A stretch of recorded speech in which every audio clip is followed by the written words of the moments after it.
Straight ലൈനിലേക്ക് സ്വാഗതം. എന്ന് സംഗീതത്തിന് ഇമ്പോർട്ടൻസ് വന്നോ അന്ന് ഗാനങ്ങളുടെ നാശം തുടങ്ങി എന്നുള്ളതാണ്. ഗുരുവായൂർ അമ്പലനടയിൽ എന്ന് പറഞ്ഞ സിനിമയിൽ പൊന്നമ്പല നട തുറന്ന് മഞ്ഞമുണ്ട് മടക്കിക്കുത്തി പടയ്ക്കു നീ ഇറങ്ങി വന്നാൽ ജയിക്കുമല്ലോ പാവം അർജുനൻ. ഗുരുവായൂരപ്പൻ ഒരിക്കലും മഞ്ഞമുണ്ട് മടക്കിക്കുത്തിയല്ലോ വരേണ്ടത്. കഴിഞ്ഞ വർഷം ഇറങ്ങിയ പാട്ടുകളിൽ ഞാൻ പറഞ്ഞില്ലേ, ആടുജീവിതത്തിലെയും ഏറാമിലെയും രണ്ട് പാട്ടല്ലാതെ വേറൊന്നും നമുക്ക് എടുത്തു പറയത്തക്കതായിട്ടില്ല. പാട്ടുകളും അക്രമത്തിന് വഴിതെളിക്കും. പേനാക്കത്തി കൊണ്ട് വിദ്യാരംഭം കുത്ത് ഹരിശ്രീ എന്നൊരു പാട്ട്, അത് ഇലൂമിനാറ്റി എന്ന് പറഞ്ഞിട്ട് അണ്ണൻ തമ്പി നാടൻ കൊല മന്നു മീനാറ്റി. നാടൻ കൊല എന്നാണ് അതിൽ തന്നെ വരി. ഒരിക്കലും പേനാക്കത്തി കൊണ്ട് നമ്മൾ ഹരിശ്രീ കൊടുക്കില്ലല്ലോ. അതിൽ തന്നെ പറയുന്നുണ്ട് കട്ടച്ചോര കൊണ്ട് ജ്യൂസ് അടിച്ച് സോഡാ സർബത്ത്. ഒരു ഗാനത്തെ സംബന്ധിച്ചിടത്തോളം 51% രചനയും 49% സംഗീതമേമാകാവും. ഇന്ന് എടുത്തു പറയാവുന്ന ഒരാളേ ഉള്ളൂ എനിക്ക് എൻ്റെ നോട്ടത്തിൽ, റഫീഖ് അഹമ്മദ്, ഈ സിംബാബ്വേയിലെ നയതന്ത്ര ഉദ്യോഗസ്ഥൻ. അപ്പോൾ എന്നോട് പറഞ്ഞു, നിങ്ങളുടെ റഹ്മാൻ ഞങ്ങളുടെ പാട്ടൊക്കെ മോട്ടിക്കുകയാണ്. അയാൾ പറഞ്ഞു, ഞാൻ എഴുതുന്ന വരികൾക്ക് സംഗീതം നൽകുകയല്ലാതെ വല്ലവരും ഉണ്ടാക്കുന്ന ഈണത്തിനനുസരിച്ച് പാട്ടുണ്ടാക്കാനൊന്നും എന്നെ കൊണ്ട് പറ്റില്ലെന്ന് അദ്ദേഹം പിണങ്ങിപ്പോയി.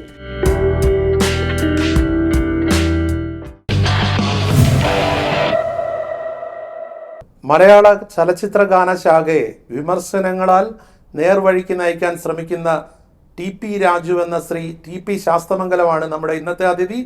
നമസ്കാരം ശ്രീ ടി.പി. ശാസ്തമംഗലം. നമസ്കാരം. ഇന്ന് അങ്ങയുടെ സപ്തതിയാണ്. ആദ്യമേ തന്നെ പിറന്നാൾ ആശംസകൾ. സന്തോഷം. അങ്ങ് ഈ ചലച്ചിത്ര ഗാന നിരൂപണം തുടങ്ങിയ കാലത്ത് മലയാള സിനിമ ഒരു പരിധിവരെ നല്ല ചലച്ചിത്ര ഗാനങ്ങളാൽ സമ്പന്നമായിരുന്നു.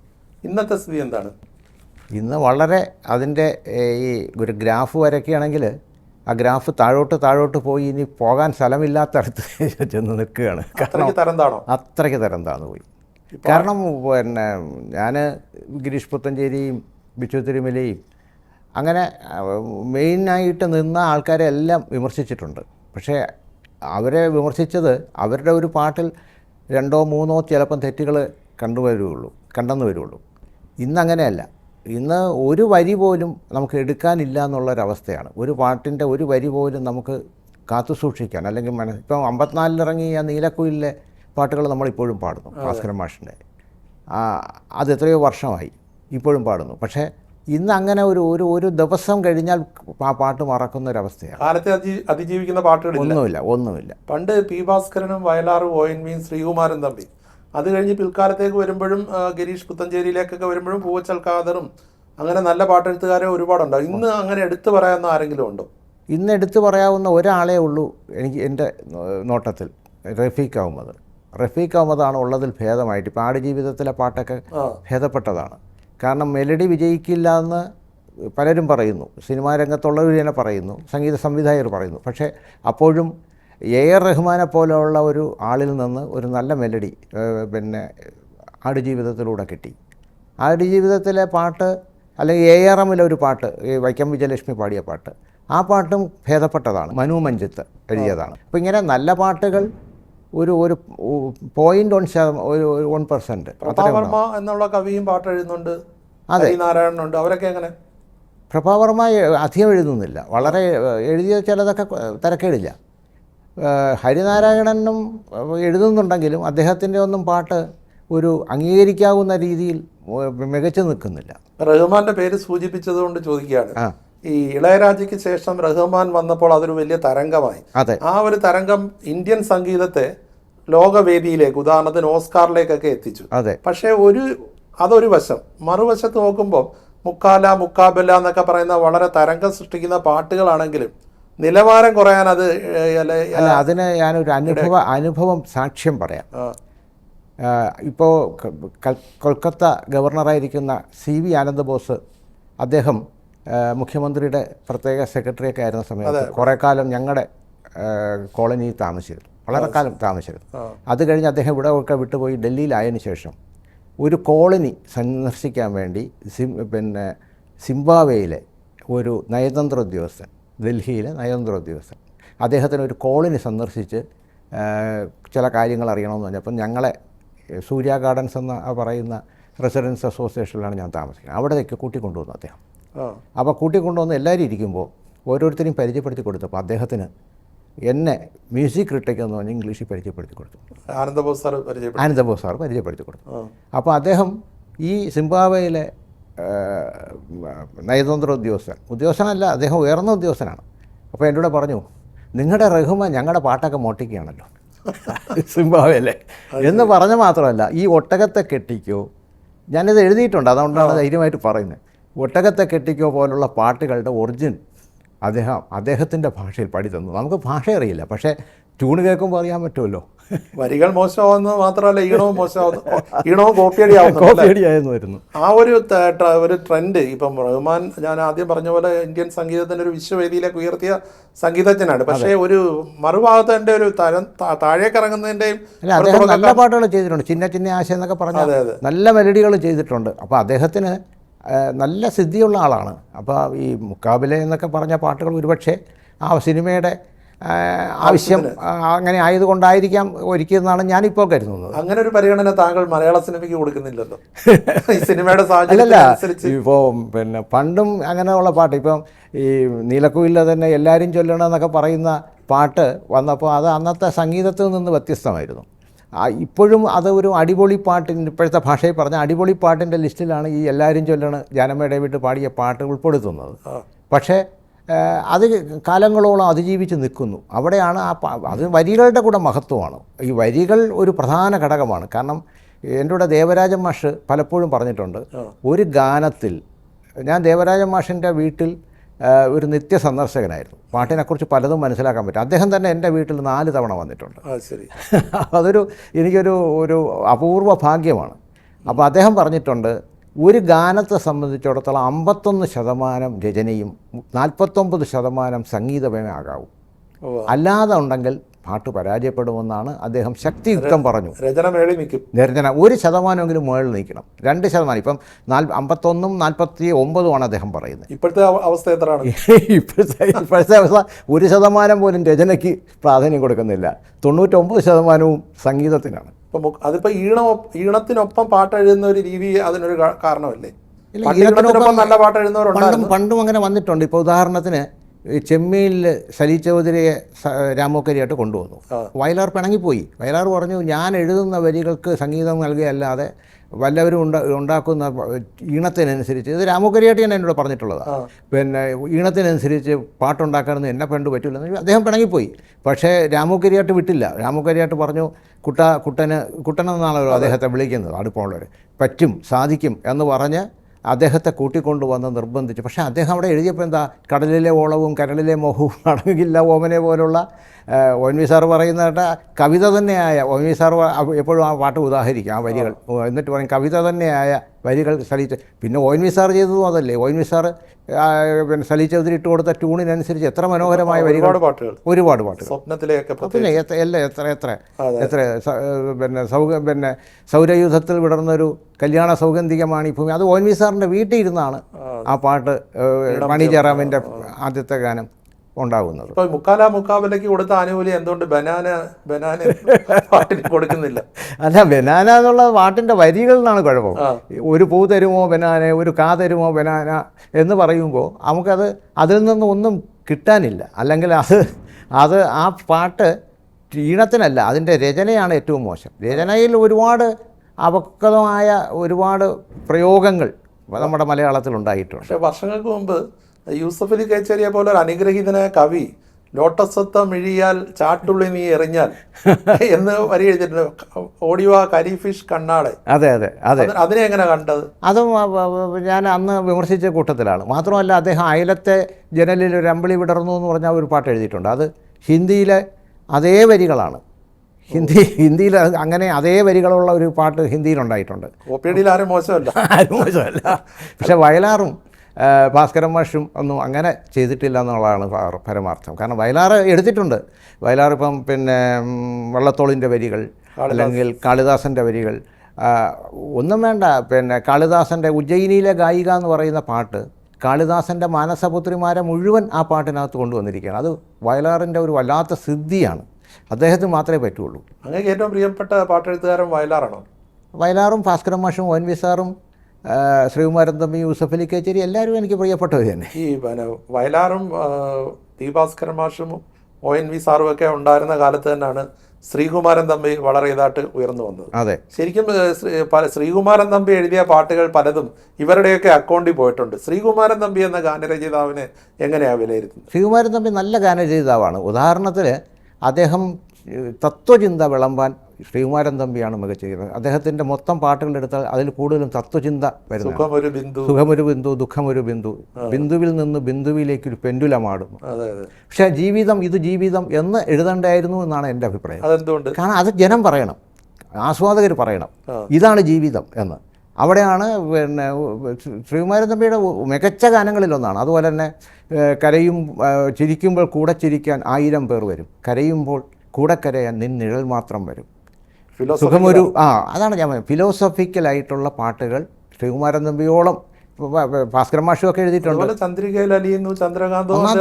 അതെ, തീർച്ചയായിട്ടും പാടാത്ത വീണയും പാടും. പ്രേമത്തിൻ ഗന്ധർവ വിരൽ, ആ ഗന്ധർവ വിരലൊക്കെ നല്ലൊരു പ്രയോഗം. യഥാർത്ഥത്തിൽ ഈ പാട്ടെഴുത്തും ഒരു കാവ്യഭാവനയാണല്ലോ. അതെ, ഭാവനയ്ക്ക് സാറിന്റെ ഭാഷയെ പറഞ്ഞാൽ സർഗാനുഷ്ഠാനം എന്നാണ് അദ്ദേഹം വിളിക്കുന്നത്. സർഗാനുഷ്ഠാനം. ഈ ഭാവനയ്ക്ക് അനുസരിച്ച് എഴുതുമ്പോൾ അതിൽ യാഥാർത്ഥ്യം പൊരുത്തപ്പെടണമെന്നുണ്ടോ? അല്ല, ശരിക്കും ഔചിത്യം എന്ന് പറഞ്ഞൊരു കാര്യമുണ്ടല്ലോ. ഔചിത്യം വരുമ്പോഴാണ് പാട്ട് വിജയിക്കുക. ഔചിത്യമില്ലാത്ത കാര്യങ്ങൾ ഒരുപാട് ഭാവന കയറി ഔചിത്യത്തെ ബലികഴിച്ചുകൊണ്ട് എഴുതുമ്പോഴാണ് ആ പാട്ട് പരാജയപ്പെട്ടു പോകുന്നത്. പക്ഷെ എന്നാലും ചില പാട്ടുകൾ ഇപ്പം നമ്മൾ ഈ ഔചിത്യമില്ലെന്ന് വേണമെങ്കിൽ വിമർശിക്കാവുന്ന പാട്ടുകൾ ഭയങ്കര തരംഗം സൃഷ്ടിക്കുന്നു. ഇപ്പം ഉദാഹരണത്തിന് കൈതപ്രം എഴുതിയ ലജ്ജാവതി എന്നുള്ള പാട്ട് താങ്കൾ വളരെ നിശിതമായി വിമർശിച്ച ഒരാളാണ്. പക്ഷേ അത് ലോകരാജ്യങ്ങൾ മുഴുവൻ കീഴടക്കിയ ഒരു പാട്ടായി മാറി. പക്ഷേ ആ പാട്ട് ഇപ്പം ആരെങ്കിലും പാടുന്നുണ്ടോ? ആ പാട്ടിൻ്റെ സമയം കഴിഞ്ഞു. അതാണ് ഞാൻ പറഞ്ഞത്. ഇപ്പം വയലാർ 1975 മരിക്കുന്നു. അദ്ദേഹം മരിച്ചിട്ട് തന്നെ 50 വർഷമാകുന്നു. ഈ വരുന്ന ഒക്ടോബർ ആകുമ്പോൾ 50 വർഷമാകുന്നു. പക്ഷേ ഇപ്പോഴും വയലാർ എന്ന് പറഞ്ഞാൽ നമ്മൾ എത്ര പാട്ടുകൾ ഈ നമ്മുടെ റിയാലിറ്റി ഷോയിലും മറ്റും കുട്ടികൾ പാടുന്ന മുഴുവൻ പഴയ പാട്ടുകളല്ലേ? എന്തുകൊണ്ട് പുതിയ ലജ്ജാവതി പാടുന്നത് കേട്ടിട്ടുണ്ടോ? ഏതെങ്കിലും ഒരു റിയാലിറ്റി ഷോയിൽ ലജ്ജാവതി പാടുന്നുണ്ടോ? ലജ്ജാവതിക്ക് ശാശ്വത സ്ഥാനം നേടാൻ കഴിഞ്ഞില്ലെന്നാണ് പറയുന്നത്. തീർച്ചയായിട്ടും. അതെ, അതിനെ വിമർശിക്കാൻ എന്തായിരുന്നു കാരണം? ലജ്ജാവതിയെ വിമർശിക്കാൻ ഒരുപാട് കാരണങ്ങളുണ്ട്. ഒന്നാമത് ആ ലജ്ജാവതിയെ എന്നുള്ള പ്രയോഗം തന്നെ ശരിയല്ല. മലയാള ഭാഷ പഠിച്ചവർക്ക് ലജ്ജാവതി നീ മിഴികൾ എന്ന് പറഞ്ഞുകൊണ്ട് പുലിവാൽ എന്ന സിനിമയ്ക്ക് വേണ്ടി ശ്രീകുമാരൻ തമ്പി എഴുതിയിട്ടുണ്ട്, ശരിയായ പ്രയോഗം. പക്ഷേ ലജ്ജാവതിയെ സീതയെ എന്ന് പറയില്ലല്ലോ, സീതയെ എന്നല്ലേ പറയുള്ളൂ. അത് ഒന്നാമത്. രണ്ടാമത്, ആ സിനിമയിൽ പറയുന്ന ഈ പാട്ടിൽ പറയുന്ന സംഭവങ്ങൾ മുഴുവൻ ഈ സിനിമയിൽ പറയുന്നതിന് ഘടകവിരുദ്ധമാണ്. അതായത് ഞാൻ പറഞ്ഞുതരാം. അതിലെ നായകനും നായികയും കലാലയത്തിൽ വെച്ച് മാത്രം കണ്ടുമുട്ടുന്നവരാണ്. പക്ഷേ ആ പാട്ടിൽ എന്താ പറയുന്നത്? അവരുടെ ബാല്യകാല കൗതുകങ്ങളെക്കുറിച്ചാണ് പറയുന്നത്. ഇപ്പോൾ ഉദാഹരണത്തിന് പിന്നെ അപ്പുപന്താടിയാൽ മേൽമേശ വച്ചതും കുന്നോളം മാമ്പഴം പകുത്തെടുത്തതും പിന്നെ അങ്ങനെ പലതും, അതെല്ലാം അവർക്ക് ഒരുമിച്ചുള്ള ഒരു ഇപ്പം പിന്നെ വൈക്കം മുഹമ്മദ് ബഷീറിൻ്റെ ബാല്യകാല സഖിയിൽ പിന്നെ സുഹറയും മജീദും ആയിരുന്നുവെങ്കിൽ നമുക്കത് പറയാം. കാരണം അവർ ഒരുമിച്ച് കളിച്ച് വളർന്നവരാണ്. മുറപ്പെണ്ണിലെ ആണെങ്കിൽ പറയാം. പക്ഷേ ഇതല്ല, ഇത് അവർ കലാലയത്തിൽ വെച്ച് കണ്ടുപിട്ടു. അപ്പോൾ അടിസ്ഥാനപരമായിട്ട് ആ എന്താ പറയുന്നത് ഇതിവൃത്തത്തിൽ തന്നെ യോജിക്കാത്ത എഴുതി കൊടുക്കുന്ന പാട്ട് എങ്ങനെ ചിത്രീകരിക്കണമെന്നുള്ള കാര്യത്തിൽ ഗാനരചയിതാവിന് റോളില്ലല്ലോ. ഇല്ല, അതിന് ഗാനരചയിതാവ് ഉത്തരവാദിയാണോ? അല്ല, അതിൻ്റെ ചിത്രീകരണവും വളരെ മോശമായിരുന്നു. കാരണം ഈ വരികൾക്ക് ഞാൻ അന്ന് കലാകൗമുദിയിലാണ് അത് പിന്നെ എൻ്റെ വിമർശനം വരുന്നത്. പഴങ്കഞ്ഞിയിൽ കോള കലർത്തിയാലെന്ന് പറഞ്ഞിട്ട് ഹെഡിങ്ങിലാണത് വരുന്നത്. അത് വലിയ ഒച്ചപ്പാടുണ്ടാക്കി. അന്ന് തന്നെ പിന്നെ പല ചാനലുകളിലും ഇതിൻ്റെ ഒരു രാത്രി അന്തിച്ചർച്ച ഈ പാട്ടിനെ കുറിച്ചായിരുന്നു. ഞാനും കൈതപ്പുറവും ഒക്കെ പിന്നെ ജാസി ഗിഫ്റ്റും ഒക്കെ പങ്കെടുത്ത ഒരു ചർച്ചയൊക്കെ ആയിരുന്നു അന്ന്. പക്ഷേ ശ്രോതാക്കൾ ഈ ഒരു പാട്ടിൻ്റെ അർത്ഥമൊന്നും നോക്കുന്നില്ല. അതോ ശ്രോതാക്കൾ അർത്ഥം നോക്കുന്നില്ല എന്ന് പറയാൻ ഒക്കില്ല. കാരണം പിന്നെ നമ്മൾ പലപ്പോഴും പല സ്ഥലത്തും പോകുമ്പോൾ പഴയ പാട്ടുകൾ കേൾക്കുമ്പോൾ അല്ലെങ്കിൽ പാടുന്നത് അവർ പലപ്പോഴും ആ വരികളുടെ അർത്ഥം ഇന്നത് ഇങ്ങനെ വയലാർ എഴുതി, അല്ലെങ്കിൽ ഇന്നത് ഭാസ്കരൻ മാഷ് എഴുതി, അല്ലെങ്കിൽ ശ്രീകുമാരൻ തമ്പി എഴുതി എന്ന് പറയുന്നത് നമുക്ക് കേൾക്കാൻ പറ്റും. അങ്ങനെ പുതിയ പാട്ടിനെക്കുറിച്ച് ആരെങ്കിലും പറയുന്നില്ല എന്നുള്ളതാണ് വാസ്തവം. കാരണം ഈ ഒരു പുതിയ പാട്ടിൽ ഇപ്പം എൻ്റെ എല്ലാം അല്ലേ ചേലത്തെ ചെമ്പരുന്തല്ലേ, അത് ഞാൻ വിമർശിച്ച പാട്ടാണ്. മീശമാധവല്ലേ അതിൻ്റെ വിമർശനം എന്താണ്? അല്ല, ചെമ്പരുന്തായിട്ട് ഒരിക്കലും ഒരു നായികയെ, അതും കാവ്യമാധവൻ ആണ് അതിലെ നായികയായിട്ട് വന്നത്. അപ്പോൾ അത്രയും സുന്ദരിയായ ഒരു നായികയെ ചെമ്പരുന്തെന്ന് പറയുമ്പോൾ അറിയാമല്ലോ, ചെമ്പരുന്തിൻ്റെ രൂപവും കൊക്കും അതിൻ്റെ നഖവും ഒക്കെ വരുമ്പോൾ ഒരു നായികയ്ക്ക് യോജിക്കുന്ന സങ്കല്പമല്ല. അല്ല, പ്രാസോപ്പിച്ച് എഴുതിയതായിരിക്കാം, പക്ഷെ അവിടെയാണ് കുഴപ്പം പറ്റുന്നത്. അതിനെ ഞാൻ വിമർശിച്ചായിരുന്നു. അതെ. അല്ല ഇതിപ്പോൾ ഞാൻ ആദ്യം ചോദിക്കുന്ന നേരത്തെ പറഞ്ഞ കണക്ക് ഈ ഭാവന എന്നുള്ള ഒരു ഘടകം അത് പരിധി നിശ്ചയിക്കാൻ പറ്റൂ. ഭാവന ആകാം, പക്ഷേ അത് ഔചിത്യം എന്ന് പറയുന്ന അവിടെയാണ് നമുക്ക്. കാരണം അതിപ്പോൾ ഏത് ആശാൻ്റെ കവിത എടുത്താലും വള്ളത്തോളിൻ്റെ കവിത എടുത്താലും ഏതിലും ഭാവനയുണ്ട്. ഭാവന കൊണ്ടാണ് കവികളെല്ലാം ജീവിക്കുന്നത്. പക്ഷേ അവരൊക്കെ ഒരു അണുകിട പോലും ഈ ഭാവനയ്ക്ക് പിന്നെ അടിയറ വെച്ചിട്ടില്ല. കാരണം ഔചിത്യത്തിന് യോജിക്കുന്ന തരത്തിലാണ് എഴുതിയിരിക്കുന്നത്. ലജ്ജാവതിയെ എന്ന് പറയുന്നത് പ്രശ്നമാണെങ്കിൽ വ്യാകരണം നോക്കി വേണോ പാട്ട് എഴുതാൻ? വ്യാകരണം നോക്കണമെന്നില്ല, പക്ഷേ ഒരു മലയാളത്തിൻ്റെ ഒരു ശൈലിയുണ്ട്. മലയാളത്തിൻ്റെതായ ഒരു ശൈലിയുണ്ട്. അപ്പോൾ ഇവർ മാത്രമല്ല, പൂർവ്വസൂരികളായ വയലാറും ഭാസ്കരൻ മാഷും ഒ എൻ വി സാറും ശ്രീകുമാരൻ തമ്പിയും യൂസഫ് അലിയും ഒക്കെ എഴുതിയത് അവരുടെ അസംഖ്യം സൃഷ്ടികൾ നമ്മുടെ മുന്നിലുണ്ടല്ലോ. ആ രീതിയിൽ ഇപ്പം നേരത്തെ പറഞ്ഞ പോലെ Vayalar, P Bhaskaran, O N V sir, Sreekumaran Thampi, അത് കഴിഞ്ഞുള്ള ഇങ്ങോട്ട് വരുമ്പം താങ്കൾക്ക് ഏറ്റവും പ്രിയപ്പെട്ട ഒരു എഴുത്തുകാർ? അല്ല, അവർ പിന്നെ വരുന്നത് അത് പിന്നെ ശരിക്കും പറഞ്ഞാൽ ഈ ഗാന വിമർശനം എന്ന് പറയുന്ന ഒരു ഇത് തന്നെ തുടങ്ങാൻ കാരണം ഈ വയലാറിൻ്റെ ആകസ്മിക നിര്യാണം 1975 അദ്ദേഹം മരിക്കുന്നു. അപ്പോൾ അന്ന് ഞാൻ കോളേജിൽ പഠിക്കുകയാണ്. കോളേജിൽ പിന്നെ ഡിഗ്രിക്ക് പഠിക്കുകയാണ്. അപ്പോൾ ഞങ്ങൾക്ക് കോളേജിന് അവധി തന്നു. അപ്പോൾ അന്ന് ഇന്നത്തെ അയ്യങ്കാളി ഹാളിൽ, വിജയ് ഹാളിൽ അദ്ദേഹത്തിൻ്റെ ഭൗതിക ശരീരം കൊണ്ട് കിടത്തി. അപ്പോൾ കോളേജിലുള്ള എല്ലാ വിദ്യാർത്ഥികളോടൊപ്പം ഞാനും പോയി. പിന്നെ ഞാൻ ആദ്യമായിട്ടും അവസാനമായിട്ടും വയലാറിനെ കാണുന്നത് അദ്ദേഹത്തിൻ്റെ ശവശരീരമാണ്. അപ്പോൾ വല്ലാത്തൊരു ഫീലിംഗ് ആയിരുന്നു. കാരണം നമുക്ക് വളരെ ആരാധനയോടെ കണ്ടിരുന്ന ഒരു ഗാനരചയിതാവ് അദ്ദേഹം 47ാമത്തെ വയസ്സിൽ അന്തരിക്കുമെന്ന് പറയുമ്പോൾ അന്നത്തെ കാലത്ത് എനിക്കത് ഉൾക്കൊള്ളാൻ പോലും സാധിച്ചില്ല. മനസ്സിലായില്ലേ? അപ്പോൾ അങ്ങനെ പോയി കാണുകയും അദ്ദേഹത്തിൻ്റെ തിരോധാനം ഉണ്ടായതിനു ശേഷം പിന്നെ വന്ന ഗാനരചയിതാക്കൾ ആ നിലയിലേക്ക് ഉയർന്നില്ല. അങ്ങനെ വന്നപ്പോഴാണ് അന്ന് ഫിലിം മാഗസിനിൽ ഈ ലേഖനം എഴുതി തുടങ്ങുന്നത്. അല്ല, അദ്ദേഹത്തിൻ്റെ സമകാലികരായിട്ട് ഏറെക്കുറെ മറ്റേ 2 പേരും 3 പേരും ഉണ്ടല്ലോ. ഉണ്ട്. അന്ന് പക്ഷേ ഒ എൻ വി സാർ വളരെ പരിമിതമായിട്ട് എഴുതാണ്. അദ്ദേഹം കോളേജ് അധ്യാപകനായിട്ട് അദ്ദേഹം മദ്രാശി ചെന്ന്, അന്ന് മലയാള സിനിമയുടെ ഈറ്റില്ല എന്ന് പറയുന്നത് മദ്രാശിയായിരുന്നല്ലോ. അപ്പോൾ അവിടെ ചെന്ന് താമസിച്ചാൽ മാത്രമേ. അപ്പം ഒ എൻ വി സാറിനെ സംബന്ധിച്ചിടത്തോളം അദ്ദേഹത്തിന് കോളേജിൽ നിന്ന് പോകുന്നില്ല. അതെ, പണ്ട് ബാലമുരളി എന്നുള്ള പേരിലൊക്കെ കുറച്ച് എഴുതി. പിന്നെ അതെ, അത് തന്നെ. അങ്ങനെ വയലാറിൻ്റെ ഒരു അഭാവം സൃഷ്ടിച്ച ഒരു സാഹചര്യത്തിൽ നിന്നാണ് ഇത് എഴുതി തുടങ്ങാൻ കാരണം അതിനും ഒരു നിമിത്തം ഉണ്ടായി. ഞാൻ കോളേജിൽ പഠിക്കുമ്പോഴാണ് ഇതെന്ന് പറഞ്ഞല്ലോ. ഞങ്ങൾ ഈ മലയാളം ഐച്ഛിക വിഷയമായി എടുത്ത് പഠിക്കുന്ന എല്ലാവരും കൂടി, അതായത് ഞാൻ 2ാം വർഷം പഠിക്കുമ്പോഴാണ് ഈ വയലാറിൻ്റെ മരണം. അപ്പോൾ 1ാം വർഷവും 3ാം വർഷവും ഉള്ള കുട്ടികളെല്ലാവരും കൂടെ ഒരു ക്ലാസ്സിൽ അന്ന് ഉച്ചഭക്ഷണ സമയത്തിൻ്റെ വിശ്രമ സമയത്ത് ഒന്നിപ്പിച്ച് കൂടും. അന്ന് സിനിമ, സാഹിത്യം, കല ഇതിനെക്കുറിച്ചൊക്കെ വെറുതെ ക്ലാസ്സിൽ അങ്ങോട്ടും ഇങ്ങോട്ടും സംസാരിക്കും. ഉച്ചയ്ക്കുള്ള ആ ലെഷർ ടൈമിന് അന്ന് ഇങ്ങനെ സംസാരിച്ച് വന്ന കൂട്ടത്തിൽ ഞാൻ അപ്പോഴിറങ്ങിയ ചില പാട്ടുകളുടെ അപകടങ്ങളെക്കുറിച്ച് അല്ലെങ്കിൽ അതിൻ്റെ തെറ്റുകളെക്കുറിച്ച് പറയുകയുണ്ടായി. അപ്പോൾ ഇത് കേട്ട എൻ്റെ ഒരു സീനിയർ വിദ്യാർത്ഥി, അതായത് ഫൈനൽ ഇയറിന് പഠിക്കുന്ന വിദ്യാർത്ഥി, അദ്ദേഹം അന്ന് ഒരു രാഷ്ട്രപ്രഭ എന്നൊരു മാസിക നടത്തുന്നുണ്ടായിരുന്നു. മാസിക എന്ന് വെച്ചാൽ ഒരു വളരെ ലോക്കൽ, എനിക്ക് തോന്നുന്ന ഒരു 100-150 കോപ്പി ചിലവുള്ളൊരു സാധനം. അതിലേക്കൊന്ന് എഴുതി തരുമോയെന്ന് ചോദിച്ചു. അങ്ങനെയാണ് ഞാനത് തുടങ്ങി വെച്ചത്. അതൊരു വലിയ ഇതായി മാറി. പാട്ടെഴുത്തിൻ്റെ കാര്യത്തിൽ വരുമ്പോഴേ ഇപ്പം നമ്മുടെ ഇപ്പോഴത്തെ പുതിയ തലമുറയിൽപ്പെട്ട ആൾക്കാർ ഇപ്പോൾ വാഴ അതിലെയാണല്ലോ നമ്മളല്ലേ ബനാനെ. അതെ. അതുകൂടാതെ ഈ അക്രമത്തെ പ്രോത്സാഹിപ്പിക്കുന്ന പാട്ടുകളുണ്ട്. ഇപ്പം നമ്മുടെ നാട്ടിലെ സിനിമകൾ അക്രമത്തെ പ്രോത്സാഹിപ്പിക്കുന്നുള്ള ചർച്ച വളരെയധികം വ്യാപകമായിട്ടുണ്ട്. പാട്ടുകളും അക്രമത്തിന് വഴിതെളിക്കുന്നുണ്ടോ? ഉണ്ട്, പാട്ടുകളുണ്ട്. ഇപ്പോൾ പിന്നെ പേനാക്കത്തി കൊണ്ട് വിദ്യാരംഭം കുത്ത് ഹരിശ്രീ എന്നൊരു പാട്ട്, അത് ഇലൂമിനാറ്റി എന്ന് പറഞ്ഞിട്ട് അണ്ണൻ തമ്പി നാടൻ കൊല മല്ലു മീനാറ്റി, നാടൻ കൊല എന്നാണ് അത് തന്നെ വരി. എന്നിട്ട് അതിൽ പറയുന്നുണ്ട് പേനാക്കത്തി കൊണ്ട് വിദ്യാരംഭം കുത്ത് ഹരിശ്രീ. ഒരിക്കലും പേനാക്കത്തി കൊണ്ട് നമ്മൾ ഹരിശ്രീ കുറിക്കില്ലല്ലോ.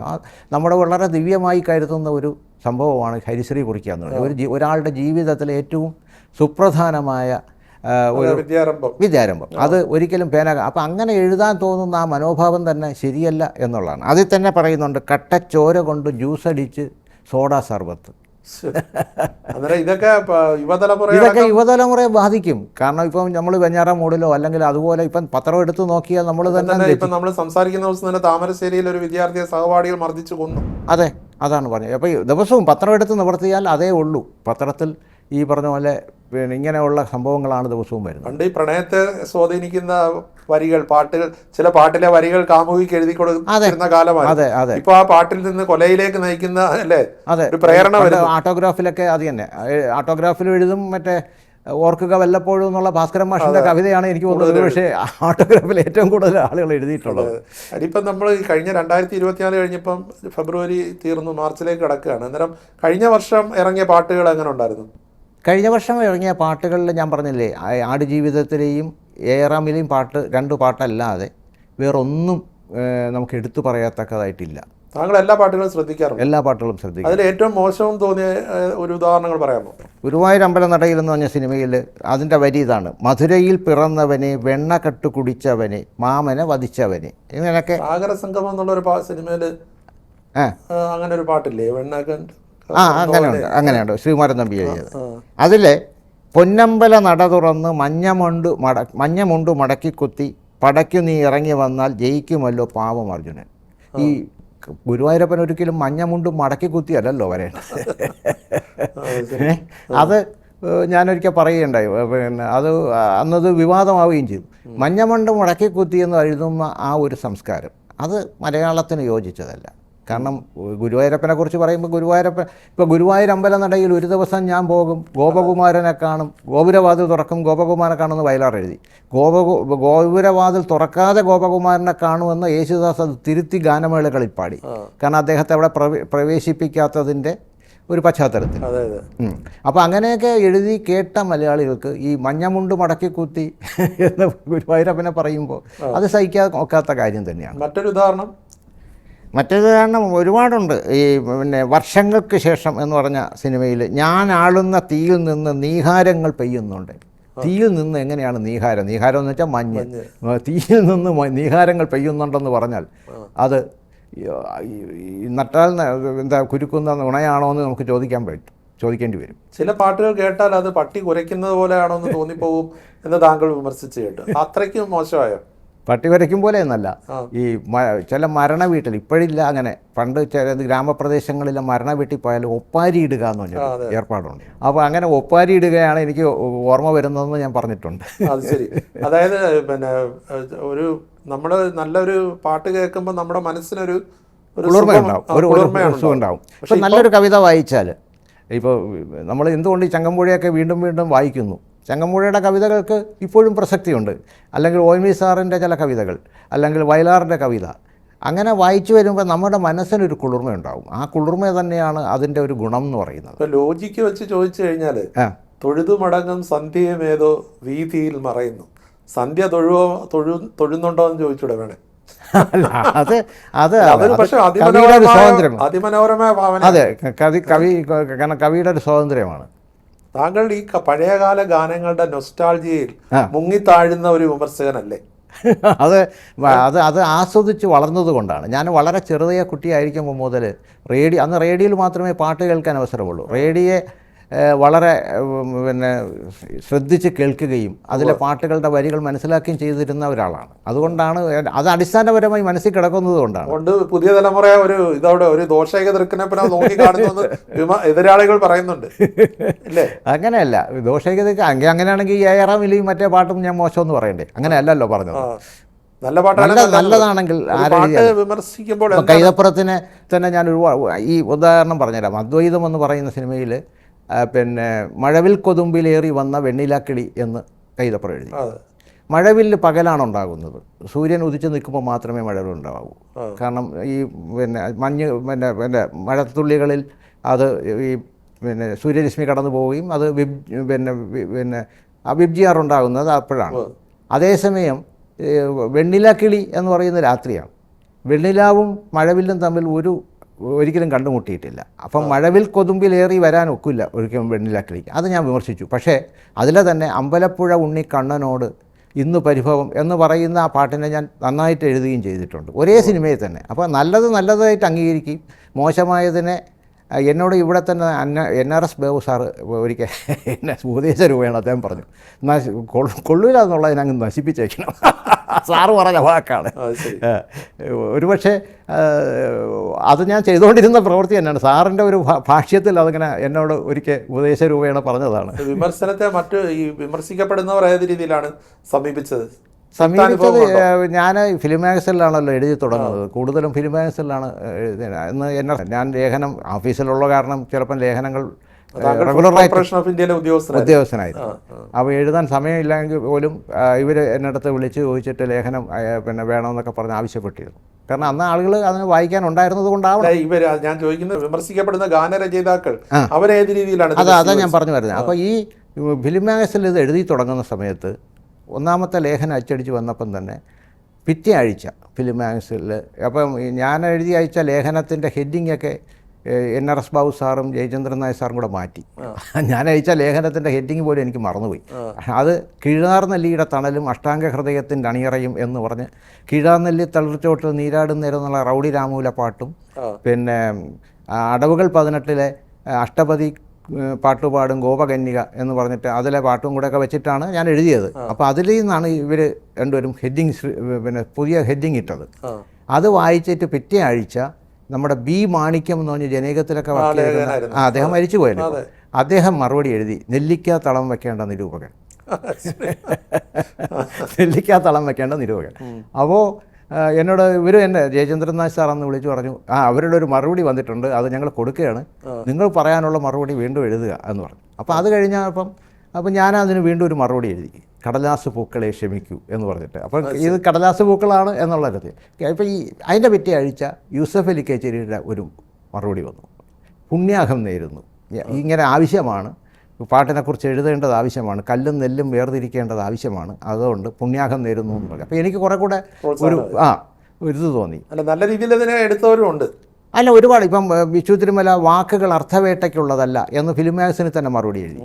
മുഖം നല്ലതല്ലാത്തതിന് പിന്നെ കണ്ണാടി ഉടയ്ക്കുന്നതിന് മുല്ലനേടി എഴുതി. എല്ലാവരും മറുപടി എഴുതി. അതിനൊക്കെ ഞാൻ വീണ്ടും മറുപടി കൗണ്ടർ എഴുതുന്നത്. അപ്പോൾ അങ്ങനെയാണ് ഈ ശരിക്കും പറഞ്ഞാൽ ആ പങ്ക്തി ശ്രദ്ധിക്കപ്പെട്ടത്. ONV സാർ എന്തെങ്കിലും പറഞ്ഞിട്ടുണ്ടോ അതിനെക്കുറിച്ച്? ONV സാറ് ഒരിക്കലും അങ്ങനെ പിന്നെ മാത്രമല്ല, ONV സാറിൻ്റെ ലളിതഗാനങ്ങൾ അല്ലെങ്കിൽ ഗാനസമാഹാരങ്ങളെല്ലാം പുസ്തകം ഇറങ്ങിയാൽ ഉടൻ ഒന്നുകിൽ രാജീവിൻ്റെ കൊടുത്തുവിടും, അല്ലെങ്കിൽ എന്നെ ഫോൺ ചെയ്തിട്ട് പറയും, വൈകിട്ട് ഓഫീസ് കഴിഞ്ഞ് ഇതുവഴി ഒന്ന് വരുമോ. സാറിൻ്റെ ഒരു ഭാഷയുണ്ടല്ലോ ആ രീതിയിൽ. അപ്പം എനിക്കത് തന്നിട്ടുമുണ്ട്. പാട്ട് എഴുതാൻ പറ്റാത്തതിലുള്ള നിരാശ കാരണം വിമർശകനായതാണ്. അത് പലരും ചോദിച്ചിട്ടുണ്ട്. അങ്ങനെയല്ല, പാട്ടും എഴുതിയിട്ടുണ്ട് ഞാൻ വളരെ പണ്ടെന്ന് പറഞ്ഞാൽ ഈ സ്കൂളിൽ പഠിക്കുന്ന കാലത്തൊക്കെ പാട്ട് എഴുതിയിട്ടുണ്ട്. പക്ഷേ അത് അങ്ങനെ പിന്നെ പ്രസിദ്ധീകരിച്ചിട്ടൊന്നുമില്ല, പിന്നെ പാട്ടായിട്ട് എഴുതിയിട്ടില്ല. കവിത ഈ കോളേജ് മാഗസിനിലൊക്കെ കവിതകളാണ് എഴുതിയിരുന്നത്. ചലച്ചിത്രഗാനം എഴുതാൻ പിന്നെ ശ്രമിച്ചിട്ടില്ല? ഇല്ല, ശ്രമിച്ചിട്ടില്ല. അങ്ങനെ ഒരു ശ്രമം ഉണ്ടായില്ല? ഇല്ല, ഒരിക്കലും ഉണ്ടായിട്ടില്ല. അതുമാത്രമല്ല, ഞാൻ ഇത് എഴുതി തുടങ്ങുന്നല്ലോ പാട്ടിനെക്കുറിച്ച് വിമർശന രീതിയിൽ എഴുതി തുടങ്ങുന്ന സമയത്ത് പിന്നെ ആ ഒരു ഇപ്പോൾ ഏതിലും സാഹിത്യത്തിലായാലും കലയിലായാലും സിനിമയിലായാലും ഒരു ട്രാക്കിൽ വീണാൽ, ഇപ്പം ജഗദീഷ് ശ്രീകുമാറൊക്കെ സ്ഥിരം ഹാസ്യ റോളിലായിപ്പോയത് അതുകൊണ്ടാണല്ലോ. ഒരു ട്രാക്കിൽ വീണാൽ പിന്നെ ആളുകൾ അതിൻ്റെ പിന്നിലേ നിൽക്കും. അതെ അതെ അതെ. താങ്കൾ മലയാള സാഹിത്യ വിമർശന രംഗത്തെ അതുല്യനായ പ്രൊഫസർ M കൃഷ്ണൻ നായരുടെ അനന്തരവനാണ്, അതായത് സഹോദരിയുടെ മകനാണ്. ആ ഒരു അദ്ദേഹം സാഹിത്യ വിമർശനം നടത്തിയത് അത് ഏതെങ്കിലും രീതിയിൽ സ്വാധീനിച്ചിട്ടുണ്ടോ? ഒരു പക്ഷേ അതൊരു പാരമ്പര്യമായിട്ട് കിട്ടിയ ഒരു പുണ്യം എന്നൊക്കെ വേണമെങ്കിൽ പറയാം, ആയിരിക്കാം. കാരണം മാത്രമല്ല, ഞാൻ എൻ്റെ പിന്നെ പള്ളിക്കൂടം അവധിക്കാലത്തൊക്കെ ഈ mid summer vacation, Christmas, Onam, പരീക്ഷ കഴിഞ്ഞിട്ടൊക്കെ ഉള്ള വെക്കേഷനൊക്കെ അമ്മാവൻ്റെ വീട്ടിൽ ചെന്ന് നിൽക്കാറുണ്ടായിരുന്നു. അന്ന് അതിന് നിൽക്കുന്നതിനൊരു കാരണം, അന്ന് അവിടെ മാത്രമേ എൻ്റെ വീട്ടിൽ റേഡിയോ ഇല്ല. ശരി. അമ്മാവൻ്റെ വീട്ടിൽ മർഫി റേഡിയോ ഉണ്ട്. ആ മർഫി റേഡിയോയിൽ ഈ റേഷനാണെങ്കിലും പാട്ട് കുറേശ്ശെ കിട്ടും. അത് കേൾക്കുക എന്നുള്ള ഉദ്ദേശത്തോടെയാണ് ചെന്ന് നിൽക്കുക. അപ്പോൾ അമ്മാവനെ കാണാൻ പല എഴുത്തുകാരും അന്ന് അവിടെ വരുന്ന കണ്ടിട്ടുണ്ട്. പലരും വളരെ പ്രശസ്തരായ പലരും വന്ന് കാണും. അപ്പോൾ അവർക്ക് ചായ കൊണ്ട് കൊടുക്കാനുള്ളൊരു നിയോഗം എനിക്ക് ഉണ്ടായിട്ടുണ്ട്. അപ്പോൾ അമ്മാവൻ പരിചയപ്പെടുത്തി കൊടുക്കും, എൻ്റെ അനന്തരവനാണെന്നൊക്കെ പറഞ്ഞ് പരിചയപ്പെടുത്തി കൊടുക്കും. മാത്രമല്ല, കഥകിൻ്റെ മറവിൽ മറഞ്ഞു നിന്ന് പിന്നെ ഞാൻ ഈ അവരുടെ സംഭാഷണം ശ്രദ്ധിക്കും. അവരെപ്പോഴും സാഹിത്യത്തെക്കുറിച്ചും കലയെക്കുറിച്ചും കുറച്ച് പരദൂഷണമൊക്കെ ആണല്ലോ പറയുക. അപ്പോൾ അത് കേൾക്കാൻ എനിക്കൊരു താല്പര്യം. ഒരുപക്ഷെ അതൊക്കെ കേട്ട് ആയിരിക്കണം ഈ പിന്നെ എനിക്ക് ഭാഷയോട്, മലയാള ഭാഷയോട്, ഞാൻ സയൻസ് ഗ്രൂപ്പ് എടുത്ത് പ്രീ ഡിഗ്രി പഠിച്ച ആളാണ്, ജയിച്ച ആളാണ്. അപ്പോൾ എൻ്റെ അച്ഛൻ്റെ പല അനന്തരവന്മാരും ഡോക്ടേഴ്സൊക്കെയാണ്. അപ്പം എന്നെ സ്വാഭാവികമായിട്ടും ഡോക്ടറാക്കണമെന്നായിരുന്നു വീട്ടുകാരുടെ ആഗ്രഹം. അപ്പം സെക്കൻഡ് ഗ്രൂപ്പ് എടുത്ത് പഠിച്ച ആൾ പ്രീ ഡിഗ്രി ജയിച്ചതിന് ശേഷം ഞാൻ മലയാളം എടുക്കണമെന്ന് വീട്ടിൽ നിർബന്ധം പറഞ്ഞപ്പോൾ അമ്മയും അച്ഛനും ഒരിക്കലും എന്നെ സമ്മതിക്കുന്നില്ല. മലയാളം എടുക്കണ്ട, മലയാളത്തിന് സ്കോപ്പില്ല, അതാണ് അവർ പറഞ്ഞ വാക്ക്. അപ്പോൾ ആ അവസാന ഒരു ഉപദേശം തേടാനെന്നുള്ള നിലയിൽ അമ്മാവൻ്റെ അടുത്തേക്ക് ഞാൻ കൂട്ടിക്കൊണ്ടുപോയി. അച്ഛനല്ല, അമ്മയൊക്കെ കൂട്ടിക്കൊണ്ടുപോയി. അപ്പോൾ അമ്മാവൻ്റെ കൂടെ അമ്മ ചോദിച്ചു, ഇങ്ങനെ ഇവന് മലയാളം എടുക്കണമെന്ന് പറയുന്നു,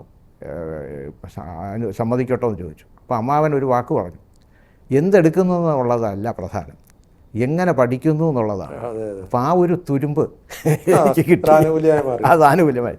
അപ്പോഴേ തന്നെ ഞാൻ 3 ചോയ്സും മലയാള സാഹിത്യവും പിന്നെ ഭാഷയും സാഹിത്യവും എഴുതി അയച്ചു. അങ്ങനെ എനിക്ക് മലയാളത്തിനായിരുന്നു ഏറ്റവും കൂടുതൽ, എല്ലാ ക്ലാസ്സിലും മലയാളത്തിനാണ് എപ്പോഴും മാർക്ക് കൂടുതൽ കിട്ടുക. അതുകൊണ്ട് എനിക്ക് പെട്ടെന്ന് അഡ്മിഷൻ കിട്ടുകയും ചെയ്തു. ഈ കൃഷ്ണനായർ സാറിനെ താങ്കൾ എഴുതിയത് വായിച്ചിട്ടുണ്ടോ ആ ഒരു പ്രായത്തിൽ? അല്ല, എൻ്റെ ആദ്യത്തെ ലേഖനം അച്ചടിച്ച് വരുന്ന ഫിലിം മാഗസിനിലാണ്. അമ്മാവൻ അന്ന് കലാകൗമുദിയിലാണ് സാഹിത്യ കാരഫലം എഴുതുന്നത്. അപ്പോൾ ഈ കാരഫലം വാങ്ങിക്കാനായിട്ട് ഇവിടെ നിന്ന് പിന്നെ ഒരു മെസ്സഞ്ചറാണ് ചെല്ലുന്നത്, എല്ലാ ആഴ്ചയും ചെല്ലും. അത് നമ്മുടെ കടകളിൽ ഈ വാരിക വരുന്നതിന് മുമ്പ് തന്നെ ചെല്ലും. ഈ അന്നിറങ്ങുന്ന എല്ലാ പ്രസിദ്ധീകരണവും കൂടെ ഒരു കെട്ടായിട്ട് അമ്മാവന് കൊണ്ട് കൊടുക്കും, എന്നിട്ടാണ് വാരഫലം വാങ്ങിച്ചുകൊണ്ട് പോകുന്നത്. അപ്പോൾ അങ്ങനെ ഒരു പ്രാവശ്യം ഈ ഫിലിം മാഗസിൻ കൊണ്ടുവന്നപ്പോൾ അതിലെൻ്റെ ലേഖനം കിടക്കുന്നു. എൻ്റെ ഒന്നാമത്തെ ലേഖനമാണ്, പ്രഥമ ലേഖനം, അച്ചടിച്ച് വന്ന ലേഖനം. അപ്പോൾ അന്ന് ഞാൻ പതിവ് പോലെ ഓഫീസിൽ പോയിട്ട് വരുമ്പോൾ അമ്മയും അച്ഛനും അദ്ദേഹത്തിൻ്റെ വീട്ടിൽ പോയിരുന്നു, പിന്നെ അമ്മാവൻ്റെ വീട്ടിൽ പോയിരുന്നു. ശാസ്ത്രമുഖത്ത് തന്നെയാണ് അമ്മാവൻ്റെയും വീട്. അപ്പോൾ അവിടെ പോയിട്ട് വരുമ്പോൾ അമ്മാവൻ ആണ് ഈ ഇന്നാരുടെ ലേഖനം ഇതിൽ വന്നിട്ടുണ്ട് എന്ന് പറഞ്ഞ് എടുത്ത് കൊടുക്കുന്നത്, ഈ കോപ്പി. അപ്പോൾ ഇതിൽ അമ്മയാണ് ഞാൻ ഓഫീസിൽ നിന്ന് വൈകുന്നേരം വരുമ്പോൾ അതാ ചേട്ടൻ തന്നു എന്ന് പറഞ്ഞിട്ട് എനിക്ക് തരുന്നത്. അപ്പോഴങ്ങനെയാണ് അമ്മാവനത് കണ്ടിട്ടുണ്ട്. ഒരുപാട് അഭിപ്രായം പറഞ്ഞു? അഭിപ്രായമൊന്നും പറഞ്ഞില്ല, പിന്നെ നന്നായിട്ടുണ്ടെന്ന് പറയും ചിലപ്പോൾ. അമ്മാവൻ ഇങ്ങനെയുള്ള വാക്കുകൾ വളരെ കുറച്ചേ ഉപയോഗിക്കുകയുള്ളൂ. അളന്ന് തൂക്കി ഉപയോഗിക്കുന്ന കാര്യത്തിൽ നല്ലതെന്ന് പറയുന്നു. അപ്പോൾ മക്കളാരോ അമ്മാവനോട് ചോദിച്ചൊരിക്കൽ, പിന്നെ ഇത് വാരഫലത്തിൽ എന്നെക്കുറിച്ച് എഴുതാത്തതെന്ന്. അത് ഞാൻ കുറച്ചൊക്കെ എഴുതിയതിന് ശേഷം അപ്പോൾ അമ്മാവൻ പറഞ്ഞ ഒരു സെൻറ്റൻസ് മക്കളൊക്കെ എന്നോട് പറഞ്ഞു, ഓരോരുത്തർക്കും ഓരോ സ്ഥാനം ഉണ്ട്. എൻ്റെ യഥാർത്ഥ പേര് രാജുവിന് അമ്മാവന് ഈ അവനെന്നോ നീയെന്നോ അല്ല അങ്ങനെ ഒന്നും ഒരു വാക്കും ഇരുന്നാട്ടെ എന്നേ പറയുള്ളൂ, ഇരിക്കുക എന്ന് പോലും പറയില്ല. ഇപ്പം നമ്മൾ അവിടെ ഇരിക്കുമ്പോൾ അമ്മാവൻ എഴുതി വരുമ്പോൾ നമ്മൾ എഴുതിച്ചാൽ അവിടെ ഇരുന്നാൽ മതി എന്നേ പറയുള്ളൂ, അല്ലെങ്കിൽ ഇരുന്നാട്ടെ എന്നേ പറയുള്ളൂ. അങ്ങനെ ഒരു അന്യരോട് വളരെ ബഹുമാനപൂർവ്വം സംസാരിക്കുന്ന ഒരാളായിരുന്നു. അപ്പം പറഞ്ഞു, രാജുവിന് പ്രതിഭയുണ്ടെങ്കിൽ അത് പിന്നെ തെളിഞ്ഞു വരും, അത് ആരും പ്രോത്സാഹിപ്പിച്ചിട്ടല്ല, ഒരു കവിയും ആരും പ്രോത്സാഹിപ്പിച്ചിട്ടല്ല അവരൊന്നും, ഈ ചങ്ങമ്പുഴയൊന്നും ആരും പ്രോത്സാഹിപ്പിക്കാനുണ്ടായിരുന്നില്ല എന്നൊക്കെ പറഞ്ഞിട്ട് മക്കൾ എന്നോട് പറഞ്ഞിട്ടുണ്ട്. ശരി. ഇപ്പം ഈ ഗാനരചനയെ കുറിച്ച് പറയുമ്പോൾ തന്നെ ഈ അക്ഷരശുദ്ധിയോടുകൂടി പാടുക എന്നുള്ള ഒരു ഇതുണ്ടല്ലോ, ഉണ്ട്. അതിലിപ്പോൾ യേശുദാസും ജയചന്ദ്രനും ഒക്കെ ആ ഒരു അന്നത്തെ തലമുറയെല്ലാം വളരെ നല്ല അക്ഷരശുദ്ധിയുള്ള ആൾക്കാരായിരുന്നു. ഇന്നത്തെ ഗായികമാരെ വിലയിരുത്തുമ്പോൾ എന്താണ് അഭിപ്രായം? അന്ന് അതിന് കാരണക്കാർ സംഗീത സംവിധായകരായിരുന്നു. അപ്പം ഞാൻ പറഞ്ഞല്ലോ, ദേവരാജൻ മാഷുമായിട്ട് വളരെ അടുപ്പമുണ്ടായിരുന്നു എനിക്ക്. അപ്പം ദേവരാജൻ മാഷ് ഈ വാക്കുകളുടെ ഭാവം, അപ്പോൾ അദ്ദേഹം എന്നോട് പറഞ്ഞത് ഓരോ വാക്കിനും ഓരോ ഭാവമുണ്ട്. ഒരു ദിവസം ഞാൻ അദ്ദേഹത്തിൻ്റെ വീട്ടിൽ ചെല്ലുമ്പോൾ അദ്ദേഹത്തിൻ്റെ ഹാർമോണിയത്തിൻ്റെ മുകളിൽ ONV സാറിൻ്റെ മനോഹരമായ കൈപ്പടയിൽ അരികിൽ നീ ഉണ്ടായിരുന്നെങ്കിൽ എന്ന വിഖ്യാതമായ പാട്ട് എഴുതി വച്ചിരിക്കുന്നു. അപ്പോൾ അദ്ദേഹം ONV സാറ് ഇത് കണ്ടപ്പോൾ ഞാൻ ചോദിച്ചു, മാഷേ നിങ്ങൾ വീണ്ടും ഒരുമിക്കുകയാണ്? അപ്പോൾ 8 വർഷം ഇവർ പിണങ്ങുന്നു, വീണ്ടും ഒരുമിക്കുകയാണോ എന്ന് ചോദിച്ചു. അതെ, അങ്ങനെ സംഭവിക്കാൻ പോകുന്നു, ജേസിയാണ് അതിന് കാരണക്കാരൻ. നീ എത്ര ധന്യൻ ONV സാറിൻ്റെ തന്നെ നിശാഗന്ധി എന്ന് പറഞ്ഞ കവിതയെ ആശ്രമമാക്കി എടുത്താണ്. അപ്പോൾ പിന്നെ മാഷ് ഉടനെ തന്നെ പേന എടുത്തിട്ട് ONV സാർ എഴുതിയ വെറുതെ പിന്നെ എന്ന് പറഞ്ഞ വാക്ക് 2 വരയിട്ടു. കാരണം ഉണ്ടോ ONV വെറുതെ എന്ന് എഴുതിയിരിക്കുന്നു, ONV വെറുതെ നനച്ചു പോയി. വെറുതെ എന്ന് അങ്ങനെ വെറുതെ എഴുതൂല ഇതാണ് പറഞ്ഞ വാക്യം, വെറുതെ എഴുതൂല. പക്ഷെ ആ വെറുതെ എനിക്ക് അങ്ങോട്ട് മെരുക്കിയെടുക്കാൻ പറ്റുന്നില്ല. അപ്പം ഞാൻ തമാശയായിട്ട് പറഞ്ഞു, മാഷെ ബ്രഹ്മാവിനാണ് ആയുസിന് പഞ്ഞം, ചുമ്മാ കളി പറയാതെ എന്ന് പറഞ്ഞു. ഇല്ല, ഞാൻ 3 ദിവസം കൊണ്ട് ഊണും ഉറക്കവും ഇല്ലാതെ അതിൻ്റെ പിന്നിലാണ്. എനിക്ക് വെറുതെ എന്നുള്ള വാക്ക് അദ്ദേഹം എഴുതിയ ആ ഒരു അർത്ഥത്തിൽ എനിക്കത് യോജിക്കാൻ പറ്റുന്നില്ല. ഒരു 2 ദിവസം കഴിഞ്ഞ് എനിക്കന്ന് ഫോണൊന്നുമില്ല. അടുത്ത വീട്ടിൽ ഒരു കോൺട്രാക്ടറുടെ വർക്ക്ഷോപ്പുണ്ട്, അവിടെ ഫോണുണ്ട്. അവിടെയാണ് ദേവരായ മാഷ് വിളിക്കുന്നത്. എന്നെ വിളിച്ചിട്ട് ചില ദിവസം ഞാൻ ഓഫീസിൽ പോകാൻ ഇറങ്ങുമ്പോഴായിരിക്കും പറയണത്, നീ ഇന്ന് ഓഫീസിൽ പോകണ്ട കേട്ടോ, ഇങ്ങ് വാ കേട്ടോ എന്ന് പറഞ്ഞാൽ അതൊരു ആജ്ഞയാണ്. അദ്ദേഹം വരുമോ എന്നല്ല ചോദിക്കുന്നത്, വരണം എന്നുള്ളതാണ്. അപ്പോൾ അന്ന് ഞാൻ ലീവ് എടുത്ത് ഓഫീസിൽ പോകാതെ അങ്ങ് പോവും ദേവരായ മാഷിനെ കാണാൻ. അന്ന് വിളിച്ചു പറഞ്ഞു, നാളെ തരംഗിണിയിൽ വരിക കേട്ടോ. ഞാൻ വെറുതെ എന്നുള്ളതൊക്കെ ഒതുക്കിയെടുത്തു പാട്ടിൽ. അത് തരംഗിണി നമുക്ക് പാട്ട് കേൾക്കാം. യേശുദാസാണ് പാടുന്നത്. യേശുദാസ് എന്ന് അദ്ദേഹം പറയില്ല, അദ്ദേഹം യേശു എന്നാണ് പറയുന്നത്. യേശു അല്ല പാടുന്നത്, ട്രാക്ക് ചന്ദ്രൻ എന്ന ഒരാളാണ് ട്രാക്ക് പാടുന്നത്. അവിടെ വന്നൊക്കെ. അപ്പോൾ ഞാൻ പിറ്റേ ദിവസം ഈ പറഞ്ഞ പോലെ ഓഫീസിൽ നിന്ന് ലീവ് എടുത്ത് ഈ തരംഗിണി പോവുകയും അദ്ദേഹത്തിൻ്റെ അടുത്ത് കൺസോളിൽ പിടിച്ചിരുത്തുകയൊക്കെ ചെയ്തു. അപ്പോഴാണ് ആ പാട്ട്. മാത്രമല്ല വേറൊരു അനുഭവമുണ്ട്. മാനോടും എന്ന് പറഞ്ഞിട്ടൊരു വരിയിൽ, ഒരു ഗാനത്തിൽ മാനോടും എന്ന് പറഞ്ഞൊരു വാക്കുണ്ട്. അപ്പോൾ അത് ഈ സുദീപ് കുമാർ റിഹേഴ്സൽ എടുക്കുമ്പോൾ ആ പാട്ട് യേശുദാസ് പാടിയ പാട്ടാണ്. ആ പാട്ട് മാനോടും എന്നുള്ള ഭാഗം വളരെ കുറച്ചൊരു ഹാർഷായിട്ട് പാടി. അപ്പം ദേവരായ മാഷിൻ്റെ ഉടനെ ഒരു കമൻറ്റ് വന്നു, എടാ പോത്തേ, അത് മാനാണ്, പോത്തല്ല. ആ മാനിൻ്റെ ഒരു സോഫ്റ്റ്നെസ് അതിനകത്ത് വരട്ടെ പാടും. അത്ര ശ്രദ്ധിക്കുമായിരുന്നു അദ്ദേഹം. ഓരോ വാക്കും ശ്രദ്ധിക്കും. അതുകൊണ്ടാണ് അങ്ങനെ എന്നോട് പറഞ്ഞിട്ടുണ്ട്, സുശീലയ്ക്കൊക്കെ മലയാളം വഴങ്ങാത്ത ഒരവസ്ഥയുണ്ടല്ലോ, അവരൊക്കെ മലയാളികളല്ല. പക്ഷേ അദ്ദേഹം വീണ്ടും പാടിച്ച് അതിലേക്ക് കൊണ്ടുവരും. അല്ല, അന്നേരം ഇപ്പോഴത്തെ പാട്ടുകാരുടെ ഒരു ഭാഷാശുദ്ധി എങ്ങനെയാണ്? ഇപ്പോഴത്തെ ഭാഷ ഒന്നാമത് ഇപ്പോൾ ഇംഗ്ലീഷ് മീഡിയത്തിൽ പഠിച്ച് വരുന്ന കുട്ടികളാണ് കൂടുതലും. അപ്പോൾ അവർക്ക് സ്വാഭാവികമായിട്ടും മലയാളം വഴങ്ങില്ല. ഇപ്പം പാട്ട് തന്നെ വരികൾ ഇംഗ്ലീഷിൽ എഴുതി വെച്ചാണ് മലയാളത്തിൽ പാടുന്നത്. എല്ലാ കുട്ടികളും ശ്രദ്ധിച്ചിട്ടുണ്ടോ? നമ്മുടെ ഈ വേദികളിലും എല്ലാം ഇംഗ്ലീഷിലാണ് അവർ വേഴ്സ് എഴുതി വെച്ചേക്കുന്നത്. അപ്പം ഈ ഇംഗ്ലീഷിനും മലയാളത്തിനും തമ്മിൽ വ്യത്യാസമുണ്ട്. ഇപ്പോൾ കളത്തിൽ വേലായുധൻ നായർ എന്ന് എഴുതി കഴിഞ്ഞാൽ കലത്തിൽ നിന്നേ വായിക്കുകയുള്ളൂ, ഇംഗ്ലീഷിൽ എഴുതി മലയാളം വായിക്കണമെങ്കിൽ. അപ്പോൾ അങ്ങനെയുള്ള കുഴപ്പങ്ങൾ ഇപ്പോഴും വരുന്നുണ്ട്. മാത്രമല്ല സംഗീത സംവിധായകന് സാഹിത്യത്തെക്കുറിച്ച് വലിയൊരു ജ്ഞാനമില്ല. അതൊരു വലിയ പ്രധാന കാര്യമല്ലേ? കാരണം ONV സാറ് തിരുവനന്തപുരത്ത് യൂണിവേഴ്സിറ്റി കോളേജിൽ പഠിക്കുമ്പോൾ ഇവിടെ ഒരു ലോഡ്ജിലാണ് താമസിച്ചിരുന്നത് തിരുവനന്തപുരത്ത്. അന്ന് MG കോളേജിൽ പഠിച്ചിരുന്ന ദേവരാജൻ മാഷ് എന്നും ONV സാറിൻ്റെ മുറിയിൽ വന്നിരിക്കും.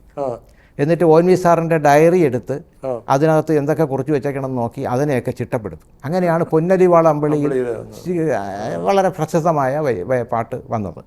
പിന്നെ ആമലർ പൊയ്കയിൽ ആടിക്കളിക്കുന്ന രോമനത്താമരപ്പൂവ് എന്നുള്ള കാലം മാറുന്നതിൽ ഒന്നാമത്തെ ONV സാറും ദേവരാജൻ മാഷും ഒരുമിക്കുന്ന ആദ്യത്തെ പാട്ടും അങ്ങനെ വന്നതാണ്. അപ്പോൾ അദ്ദേഹത്തിന് അതൊരു ശീലമാണ്. ചങ്ങമ്പുഴയുടെയും കുമാരനാശാൻ്റെയൊക്കെ വരികളെടുത്ത് അത് ചിട്ടപ്പെടുത്തി ഇരുന്ന് പാടും തന്നെയായി ദേവരായ മാഷ്. അപ്പോൾ അതിൽ ഓരോ വാക്കും അദ്ദേഹം അതിൻ്റേതായ എന്നോട് പറഞ്ഞിട്ടുണ്ട്, ഓരോ വാക്കിനും അതിൻ്റേതായ ഭാവമുണ്ട്. ആ രീതിയിൽ ഇന്നത്തെ സംഗീത സംവിധായകർ ഒരിക്കലും വരുന്നില്ല. കാരണം അവർ സംഗീതത്തിനാണ് ഇമ്പോർട്ടൻസ്. എന്ന് സംഗീതത്തിന് ഇമ്പോർട്ടൻസ് വന്നോ അന്ന് ഗാനങ്ങളുടെ നാശം തുടങ്ങി എന്നുള്ളതാണ്. അതായത് 51% എന്നുള്ളത് താഴെ ലെവൽ. അതെ. ഈ സിനിമയിൽ പാട്ട് വേണോ? ഇപ്പൊ അടൂർ ഗോപാലകൃഷ്ണന്റെ സിനിമകളിൽ പാട്ടില്ല. ഒരു കുഴപ്പമില്ല. പാടുന്നില്ലല്ലോ. ഇല്ല, ഒരു നിത്യജീവിതത്തിൽ പാടുന്നില്ല, ഒരു കുഴപ്പമില്ല. പക്ഷെ അരവിന്ദൻ ചില സിനിമകളിൽ പാട്ടുണ്ടാക്കി. ഹൃദയത്തിൻ്റെ രോമാഞ്ചം, പിന്നെ കുമ്മാട്ടിയിലുണ്ട് പാട്ട്, പല സിനിമ, തമ്പിൽ തന്നെ നല്ല പാട്ടുകളുണ്ട്. കലാരൂപം എന്നുള്ള നിലയിൽ പാട്ട് വരുന്നേ തെറ്റില്ല. അതെ, അത് മാത്രമല്ല ഈ പാട്ടെന്ന് പറയുന്നത് പലതിൻ്റെയും ഇപ്പം സിനിമ തന്നെ പല കലകൾ ചേരുന്നതാണല്ലോ. അപ്പം പാട്ടും അങ്ങനെയാണല്ലോ, സാഹിത്യമുണ്ട്, സംഗീതമുണ്ട്. പ്രധാനമായിട്ട് 2 ഘടകങ്ങളെങ്കിലും അതിനകത്ത് പ്രധാനമായിട്ടുണ്ട്, സാഹിത്യവും സംഗീതവും. സിനിമയുടെ നിലവാരം താണതും പാട്ടിൻ്റെ നിലവാരം കുറയാനിടയാക്കിയിട്ടുണ്ട്. ഉണ്ട്, തീർച്ചയായിട്ടും. പണ്ടൊക്കെയാണ് ഇപ്പോൾ ഗാന ചിത്രീകരണത്തെക്കുറിച്ച് പറഞ്ഞപ്പോൾ ഇപ്പം പ്രന്നസീറും സത്യനൊക്കെ അഭിനയിച്ച കാലത്ത് പാട്ട് സിനിമയെക്കാട്ടി നല്ല പാട്ടുകളായിരുന്നു. അതിന് സേതുമാധവ് സാർ എൻ്റെ വളരെ അടുപ്പമുള്ള ഒരാളായിരുന്നു. അദ്ദേഹം ഞാനുമായിട്ട് പ്രായത്തിലൊക്കെ വലിയ അന്തരമുണ്ടെങ്കിലും അദ്ദേഹത്തിന് ഈ പാട്ടിനെക്കുറിച്ച് പറയുന്ന ഒരാളെന്നതിൽ എന്നോട് വലിയ അടുപ്പമായിരുന്നു. അദ്ദേഹത്തിൻ്റെ പ്രത്യേക ഒരു തരം ദിനചര്യയാണ്. അദ്ദേഹം രാവിലെ എഴുതിച്ച് ഉച്ചവരെ അദ്ദേഹം താങ്കൾ തന്നെ എനിക്ക് അഭിമുഖം നടത്തിയിട്ടുണ്ടല്ലോ, അറിയാമല്ലോ. അപ്പോൾ ഉച്ചവരെ അദ്ദേഹം വായിക്കും. ഉച്ചയ്ക്ക് ഊണ് കഴിഞ്ഞാൽ പിന്നെയാണ് ഫോൺ വിളിക്കുക എല്ലാവരും സന്ധ്യ വരെ. അദ്ദേഹം 6 മണിക്ക് അത്താഴം കഴിക്കും, 7 മണിയാകുമ്പോൾ ഉറങ്ങും. ഇതാണ് അദ്ദേഹം. അപ്പോൾ എന്നോട് ഒരിക്കൽ പറഞ്ഞു, പണിതീരാത്ത വീടെന്ന് പറഞ്ഞ സിനിമ എടുക്കുന്ന സമയത്ത് ഈ മദ്രാശിയിലെ ഒരു മുന്തിയ ഹോട്ടലിൽ ഇവരെല്ലാവരും കൂടെ കഴിയുകയായിരുന്നു. അപ്പം വയലാർ രാമവർമ്മയാണ് പാട്ട് എഴുതേണ്ടത്. വയലാർ പാട്ടൊന്നും എഴുതാതെ ഒരു രാവിലെ റിസപ്ഷനിൽ അദ്ദേഹം ഈ ഹിന്ദു പേപ്പറും വായിച്ചുകൊണ്ടിരിക്കുകയാണ്. സേതുമാധവൻ സാറ് ഹിന്ദു പേപ്പർ വായിച്ചുകൊണ്ടിരിക്കുമ്പോൾ വയലാർ അവിടേക്ക് പെട്ടെന്ന് കടന്നു വന്നു. അപ്പം കുട്ടാ പാട്ടൊന്നും എഴുതിയില്ലല്ലോ. ഇന്ന് എഴുതാം, ഇന്നിപ്പം ശരിയാക്കി തരാം, ഞാനൊന്ന് ശുചിമുറി പോയിട്ട് വരട്ടെ എന്ന് പറഞ്ഞു. അപ്പോൾ ഇദ്ദേഹം അങ്ങ് പോയി, ശുചിമുറി പോകാനായിട്ട് പോയി. അപ്പോൾ പോയ ഒരു 5 മിനിറ്റ് കഴിഞ്ഞപ്പോൾ പോയതിനേക്കാൾ സ്പീഡിൽ തിരിച്ചു വന്നിട്ട് സേതുമാധവൻ സാർ പറയുന്നത്, സാറിൻ്റെ കയ്യിൽ നിന്ന് ആ ഹിന്ദു പേപ്പർ തട്ടിപ്പറിച്ചു, പിടിച്ചു വാങ്ങി റിസപ്ഷനിൽ ചെന്ന് പേന വാങ്ങിച്ചിട്ട് അതിൻ്റെ ഈ പത്രത്തിൻ്റെ വശങ്ങളിൽ ശകലം മാർജിനല്ലേ കാണൂ, അവിടെ എഴുതിയ പാട്ടാണ് സുപ്രഭാതം നീലഗിരിയുടെ സഖി. അന്ന് അത് MS വിശ്വനാഥന് കൊടുക്കേണ്ട ഒരു പാട്ടായിരുന്നു. അത് അതിൽ പ്രപഞ്ചമന്ദിരമേ അതിൽ 1000 അഞ്ഞനക്കല്ലുകൾ മിനുക്കിയടുക്കി അഖിലാണ്ട മണ്ഡല ശില്പി പണിഞ്ഞിട്ടും പണിതീരാത്ത പ്രപഞ്ചമന്ദിരമേ നിൻ്റെ 4 കെട്ടിൻ്റെ പടിപ്പുരമുറ്റത്ത് ഞാനെൻ്റെ മുറി കൂടി ഇതിലെ പണിഞ്ഞോട്ടെ എന്ന് ചോദിക്കുന്ന രീതിയിൽ എഴുതി കൊടുത്തപ്പോൾ സേതുമാധവൻ സാർ പറയുന്നത്, ഇദ്ദേഹം ഒരു മനുഷ്യനാണോ അതോ ദൈവ സൃഷ്ടിയാണോ എന്ന് അന്തം വിട്ടുപോയി. കാരണം ഒരു മനുഷ്യനെ സാധിക്കുന്നതല്ലല്ലോ ഇത്രയും. അത് പാറപ്പുറത്തിൻ്റെ ആ നോവലിനേക്കാൾ ഞാൻ പാറപ്പുറത്തിനോട് ഒരിക്കൽ ചോദിച്ചു, അദ്ദേഹത്തിൻ്റെ നോവലിൽ ഈ പ്രപഞ്ചം ഒരു പണിതീരാത്ത വീടാണെന്നുള്ള സങ്കല്പമില്ല. അപ്പോൾ അതെങ്ങനെ സംഭവിച്ചു? വയലാർ അത് പ്രപഞ്ചം തന്നെ ഒരു പണിതീരാത്ത വീടാണെന്നുള്ള സങ്കല്പം കൊണ്ടുവന്നു, എങ്ങനെ സാധിച്ചു എന്ന് ചോദിച്ചു. അപ്പോൾ എന്നോട് പാറപ്പുറം പറഞ്ഞ ഒരു മറുപടിയുണ്ട്. അത് പറഞ്ഞു, അതാണ് നോവലിസ്റ്റും കവിയും തമ്മിലുള്ള വ്യത്യാസം. നോവലിസ്റ്റിന് ഒരു വൃത്തത്തിനുള്ളിൽ കിടന്ന് കറങ്ങാനേ പറ്റൂ, കവിക്ക് ആ വൃത്തം ഭേദിച്ച് പോകാൻ പറ്റും ഭാവന കൊണ്ട് എന്ന് പറഞ്ഞു. അത് സത്യമല്ലേ? അതുകൊണ്ടാണല്ലോ ഈ പ്രപഞ്ചം അതാണ്. അപ്പം എന്നിട്ട് സേതുമാധവൻ സാറ് പറയുന്നു, ഇത് കിട്ടിക്കഴിഞ്ഞിട്ട് എനിക്ക് 3-4 ദിവസം പിന്നെ ഉറങ്ങാനോ സാധിച്ചില്ല. കാരണം ഇത് എങ്ങനെ ചിത്രീകരിക്കണം, അതുപോലെ തന്നെ കണ്ണുനീർത്തുള്ളിയ സ്ത്രീയോട് ഉപമിച്ച അദ്ദേഹം പറഞ്ഞു, ഒരുപാട് ഹോംവർക്കൊക്കെ ഞാൻ ചെയ്തു. അവസാനം ഇപ്പം കാണുന്ന ഈ കാരിക്കേച്ചറോടുകൂടി ഈ അതിനകത്ത് മുഴുവൻ ഒരുപാട് വരച്ച പടങ്ങളാണല്ലോ കാണിക്കുന്ന ആ ചിത്രീകരണത്തിൽ. അങ്ങനെ പറയാൻ കാരണം അതുകൊണ്ടാണ് എന്ന് പറഞ്ഞു. അവിടെയൊക്കെയാണ് നമ്മൾ അവരെയൊക്കെ നമിച്ചു പോകുന്നത്. മലയാള ചലച്ചിത്ര ഗാനശാഖയുടെ സുവർണകാലം അസ്തമിച്ചു. തീർച്ചയായിട്ടും ഇനി ഉദിക്കില്ലേ? ഉദിക്കണം എന്നുള്ള പ്രാർത്ഥനയും പ്രാർത്ഥനയാണ് നമുക്കൊക്കെ ഉള്ളത്. കാരണം തീർച്ചയായിട്ടും ഇപ്പോൾ ചില നല്ല പാട്ടുകൾ വല്ലപ്പോഴും കിട്ടുമ്പോൾ നമുക്കത് ഒരു ആശ്വാസമായി മാറുന്നു. ഇപ്പോൾ എന്നും നിൻ്റെ മൊയ്തീനിലെ പാട്ടുകൾ ഭേദപ്പെട്ടതായിരുന്നു. ആമിയിലെ പാട്ടുകൾ അദ്ദേഹം എഴുതിയത്, റഫീഖ് അഹമ്മദ് എഴുതിയ പാട്ടുകൾ ഭേദമായിരുന്നു. അപ്പോൾ അതൊക്കെ അങ്ങനെ അപൂർവമായി ചെമ്പനീർ പൂവിരുത്ത് ഞാനോമലെ എന്നുള്ള പാട്ട് മനോഹരമാണ്. അത് ഞാൻ അതിനെക്കുറിച്ച് എഴുതിയിട്ടുമുണ്ട്. നല്ല പാട്ടാണ് അത്. ഉണ്ണിമേനോൻ എൻ്റെ സംഗീതത്തിൽ അദ്ദേഹം തന്നെ പാടിയ പാട്ട്, പ്രഭാവർമ്മയുടെ പാട്ട്. അതെ. അപ്പോൾ നല്ല ചലച്ചിത്ര ഗാനങ്ങൾ ഇനിയും പിറക്കട്ടെ, എല്ലാ തിരുത്തലുകൾ തുടരട്ടെ, എല്ലാ ആശംസകളും. നന്ദി.